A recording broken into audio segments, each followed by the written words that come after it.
The 60 Home Run Club is one of the most notorious groups in baseball history for two reasons. The first reason is because it is incredibly hard to enter. Only 5 people have ever hit 60 home runs in a season: Babe Ruth, Barry Bonds, Sammy Sosa, Mark McGwire, and Roger Maris. Over the years, players have had impressive stretches of home run hitting, but fall just 1 or 2 home runs short of 60. Most recently, in 2017, Giancarlo Stanton entered the final weekend of the season at 59 homers, needing just 1 in his last 3 games to secure his spot among the greatest of the greats. Unfortunately, Stanton could not finish the job.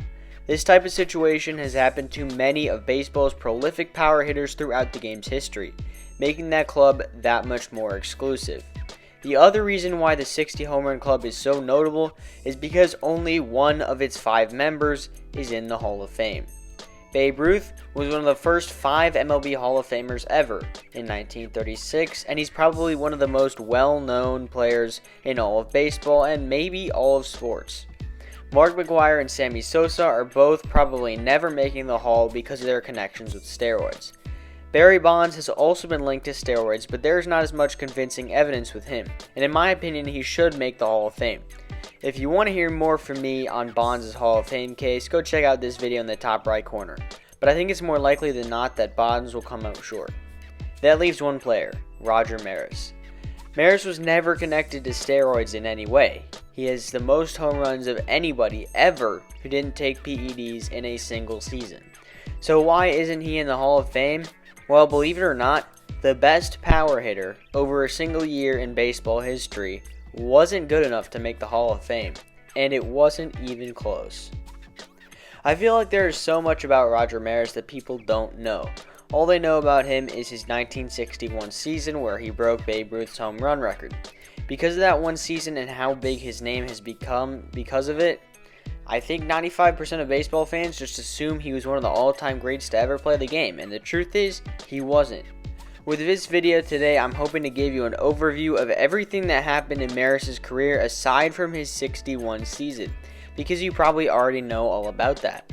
My goal is to paint a complete picture of Roger Maris so people truly understand his legacy and who he was as a player. Roger Maris broke into the league with the Cleveland Indians in 1957 as an outfielder. In 116 games, Maris hit .235 with 14 homers and a 105 OPS plus. If you don't know what OPS plus is, it's a stat that compares your OPS with everyone else in the league, adjusting for some advanced factors like ballpark differences and eras.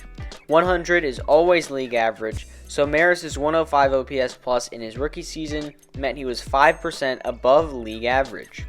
The next year, Maris was traded midway through the season to the Kansas City Athletics. That season, Maris doubled his home runs from the previous year, but his on-base percentage dropped 50 points, giving him an OPS plus below 100, the only such season of his career. 1959 was the first pretty good season of Maris' career. He made his first All-Star appearance, had a 123 OPS plus, and bumped up his batting average over 30 points to .273. However, Maris only hit 16 homers. Throughout his first 3 seasons, Maris only had 58 home runs, fewer than he hit in his one historic season. Granted, the baseball wasn't as juiced in the 1950s as it is today, but still, Maris was definitely not regarded as a home run hitter. Then came 1960. Prior to the 1960 season, Maris was traded by the Athletics in a 7-player deal to the New York Yankees. One of the players the Athletics got in return for Maris was Don Larson, famous for throwing the only perfect game in World Series and playoff history. I don't think even the Yankees were expecting how good this trade would turn out for them. Maris had his breakout season in 1960, where he hit 39 home runs, hit a career-high .283, had an OPS plus of 160, made his second straight All-Star team, and won his first and only Gold Glove of his career. Maris won the American League MVP this year, barely edging out his teammate Mickey Mantle with 225 voting points to Mantle's 222. Though Mantle got 10 first-place votes compared to Maris' 8. Maris' 39 homers in 1960 definitely put him on the map in the power department, but he still was not in the same conversation as the super sluggers of the time like Mantle, Hank Aaron, Eddie Matthews, and Willie Mays. Then, of course, came 1961 with Maris's third consecutive All-Star appearance, second consecutive MVP, and his 61 home runs. However, Maris's 1961 season really wasn't that great. Maris hit .269 this season, which is the lowest batting average of any 60-homer season. His 1961 OPS was .993, which is still a great OPS, but in every single other 60-homer season in MLB history, the player's OPS was above 1,000. Maris's OPS plus was .167, which was fourth best in the American League. In other words, Roger Maris was the fourth best hitter in his league in a year where he hit 61 home runs. One of the biggest reasons why that was is because Maris had only 16 doubles.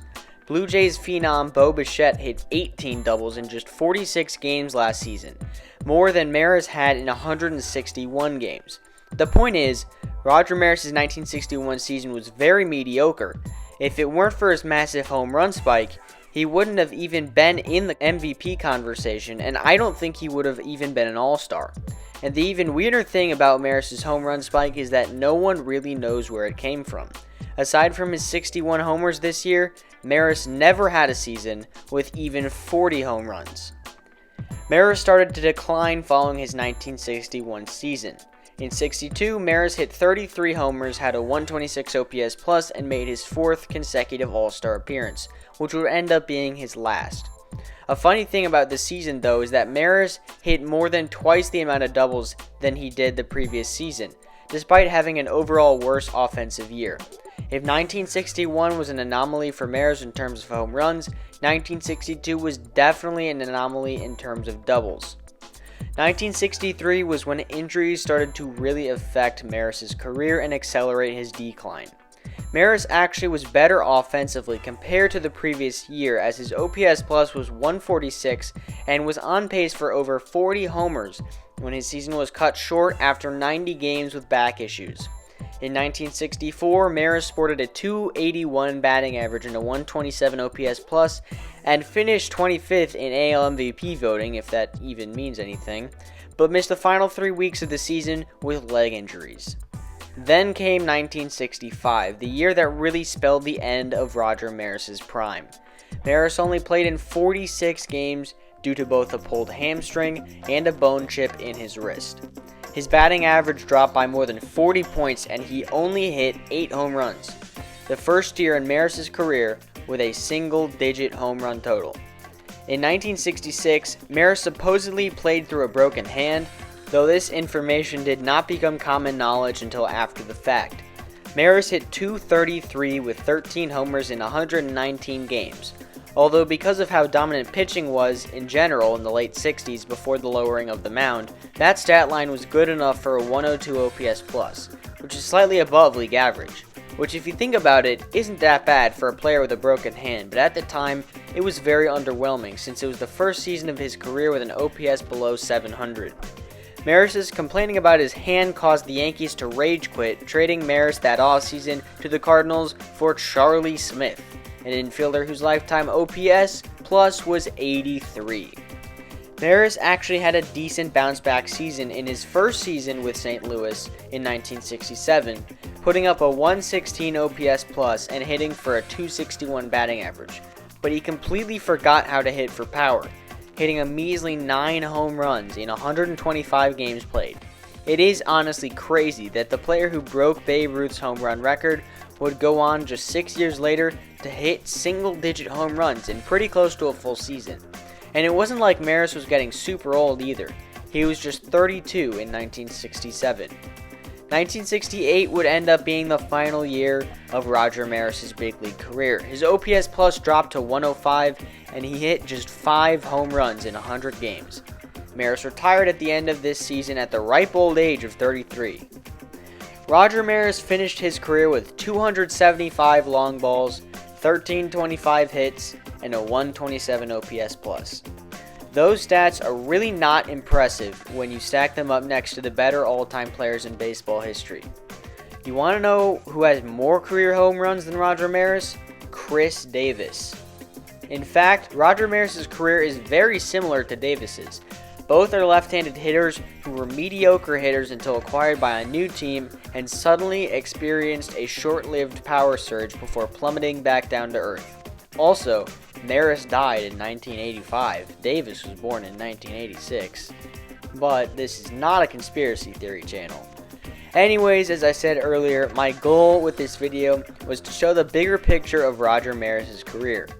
Maris's legacy is and always will be the man who broke Babe Ruth's home run record, but I'm hoping to change the narrative on his entire career because it definitely was not what 95% of baseball fans think it was. Don't get me wrong, Maris was a good player. You can't walk down the street and find a random person who has a career 38.3 BWAR or who was an above average hitter in all but one of their big league seasons.